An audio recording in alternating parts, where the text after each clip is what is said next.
नहमदुहु व नसल्ली व नसल्लिमु अला रसूलिल करीम। सदर ज़ी वक़ार फैज़ान तौसा मुक़द्दसा हज़रत साहबज़ादा अली मोहम्मद साहब तौसवी,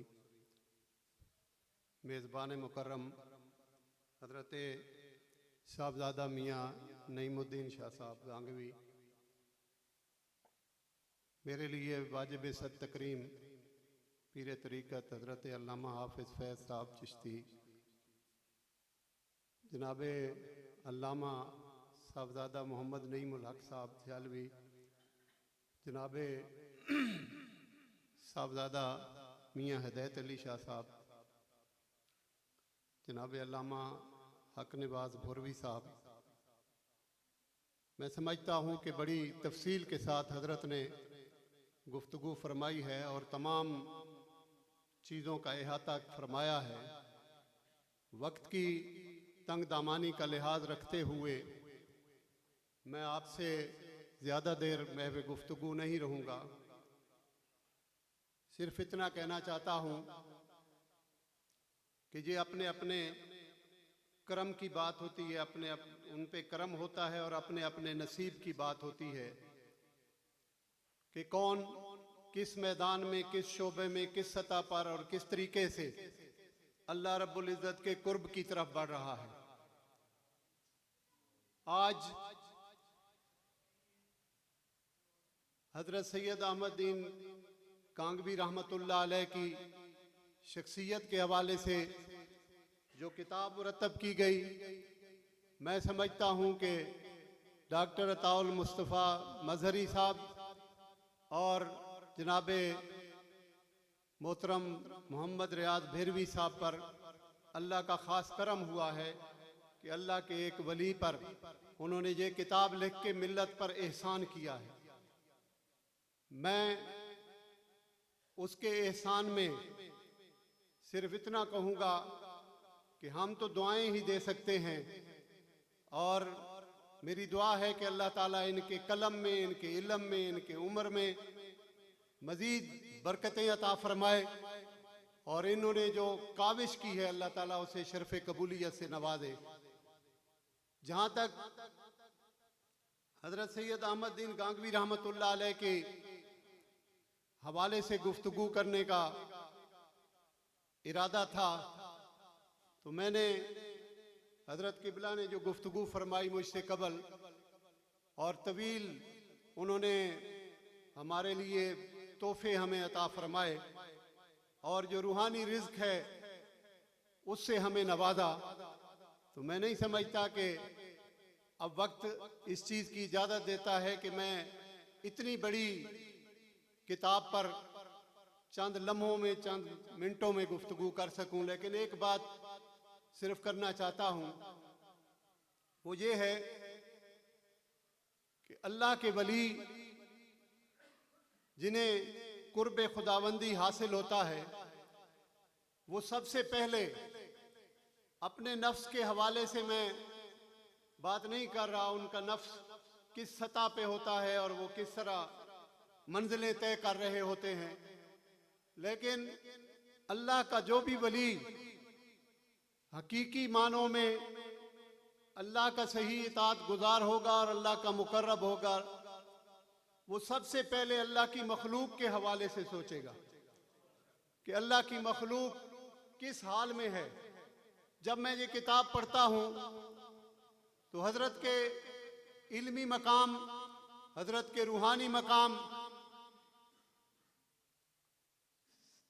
गज़ाली ज़मान अल्लामा सैयद अहमद सईद शाह साहब काज़मी रहमतुल्लाह अलैह के पास मैं बैठा था तो उन्होंने फरमाया कि जब मैं बहुत मुश्किल हालात में, जब जिस दौर के गज़ाली की बात कर रहा हूँ कि जब कोई मसला मुझे समझ नहीं आ रहा होता तो मैं फिर अपनी वालदा से रजू करता हूँ और जब मेरी वालदा भी मुझे वो मसला नहीं समझा पाती तो फिर मैं शेखुल इस्लाम वल मुस्लिमीन कमरुल मिल्लत वद्दीन हज़रत ख्वाजा मोहम्मद कमरुद्दीन सियालवी साहब को फ़ोन करता हूँ और उन्होंने कभी ये नहीं कहा कि मैं किताब देखकर अभी बताऊंगा या मैं सोच के बताऊंगा।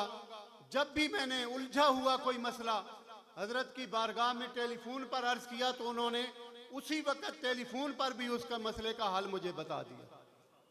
तो जब मैं ये देखता हूं कि गजाली ज़मान जिसकी तारीफ कर रहा है वो इस किताब के साहिब किताब जो हैं सैयद अहमदुद्दीन गांगवी शाह साहब रहमतुल्लाह अलैह के शागिर्द हैं।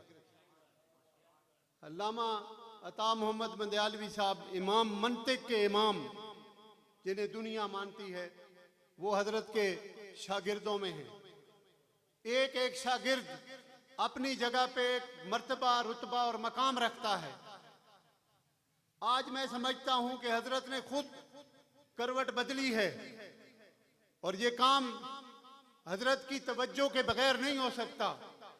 इस वली कामिल ने करवट बदली है कि इस उम्मत को उस अमर की जरूरत है कि जिसकी आज पूरी दुनिया जिसको मिटा देने के दर पे है।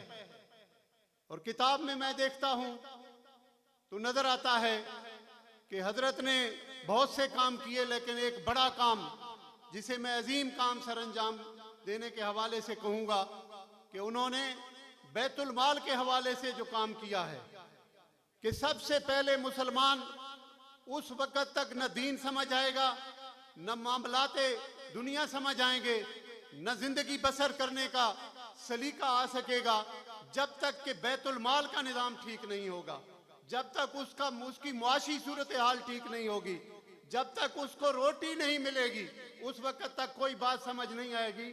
तो हजरत ने सबसे ज्यादा जो काम मैं समझता हूँ मेरे जैसे सियासी कारकुन के लिए किया वो सबसे ज्यादा यही है कि उन्होंने बैतुल माल पे हजरत ख्वाजा ज़ियाउद्दीन सियालवी रहमतुल्लाह अलैह के फरमान के मुताबिक उस पर काम किया और उस दौर के बड़े बड़े जो उस वक़्त के फुकाहा थे उन्होंने उसको बहुत सराहा और तकलीद हासिल की। इसलिए मैं ये समझता हूँ कि आज के इस दौर में बहुत सी बातें मुझसे पहले हुई।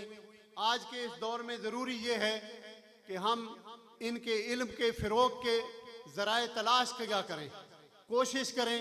हमारी अकीदतें, हमारी मोहब्बतें, हमारा सारा कुछ उसी अंदाज में शरफ़ कबूलियत पाएगा जब हम इन बुजुर्गान दीन के अफकार को फैलाएंगे। जब तक हम इन बुजुर्गान दीन की सीरत को, इनके किरदार को, इनके अफकार को नहीं फैलाएंगे उस वक़्त तक मैं ये समझता हूँ कि हम इनके सच्चे आशिक नहीं हैं। सच्चे आशिक उस वक़्त बनेंगे जब हम इनके अफकार को फैलाएंगे। आज अल्लाह ताला ने साहबजादा मियाँ नईमुद्दीन शाह साहब को तौफीक दी कि उन्होंने इन हजरात के ज़रिए जो काम किया है ये इन्होंने हमारी सारी मिल्लत पर, हमारी कौम पर एहसान किया है। और इन दोनों हजरात को आज तो बुनियादी तौर पर इन्हें ही खिराज तहसीन पेश करना चाहिए कि इन्होंने एक ऐसा तोहफा उम्मत को दे दिया है कि ये आइंदा नस्लों तक जो है ये काम आता रहेगा।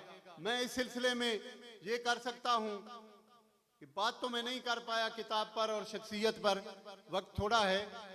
इतना कर सकता हूँ कि लाहौर में इंशाअल्लाह इस किताब की रूनुमाई के लिए मैं एहतमाम करूँगा और उसमें इंशाअल्लाह लाहौर में मौजूद जो बहुत बड़े बड़े राइटर और बड़े बड़े उलमा और मुहद्दिसीन हैं इस वक्त के, इंशाअल्लाह सारे शरीक होंगे और वहाँ पर भी इंशाअल्लाह ये साबित करेंगे कि ये वो शख्सियत थी जिन्होंने दीन दिया हमें, जिन्होंने रूहानियत दी हमें, जिन्होंने नसीहत हमें दी, जिन्होंने हमें सिराते मुस्तकीम पर चलने के रास्ते बताए, जिन्होंने हमें गैरत सिखाई।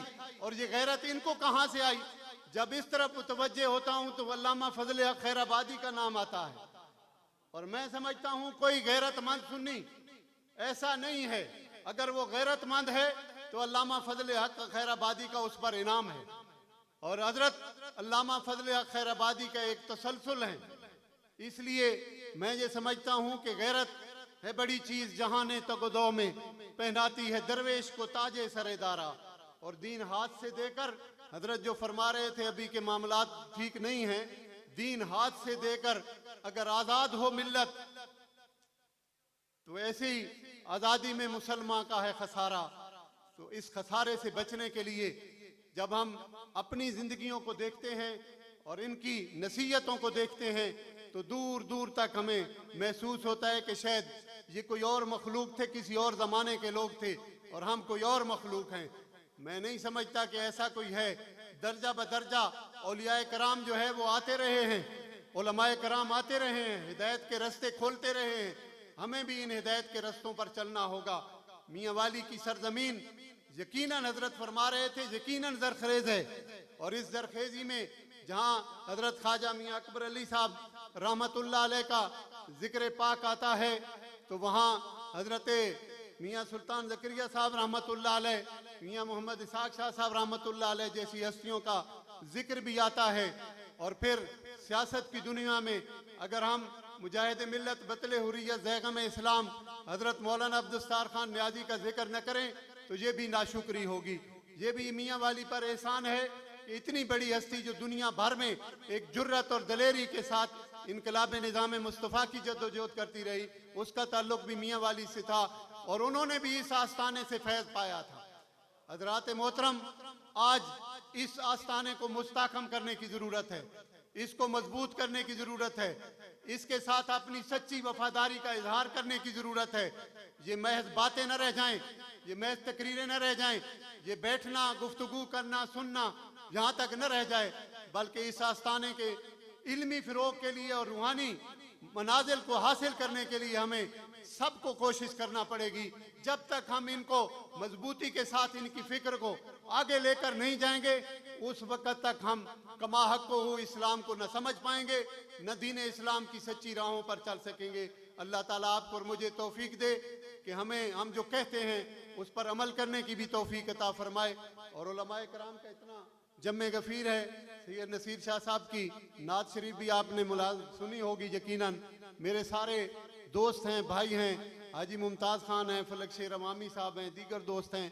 तो मैं ये समझता हूँ कि एक जज्बे के साथ ये लोग आए हुए हैं, इस जज्बे को मांद नहीं पड़ना चाहिए, ये जज्बा फ़िरोग पाना चाहिए। अल्लाह ताला हमें सच कहने, सच सुनने और सच पर अमल करने की तौफीक अता फरमाए। व मा अलैना।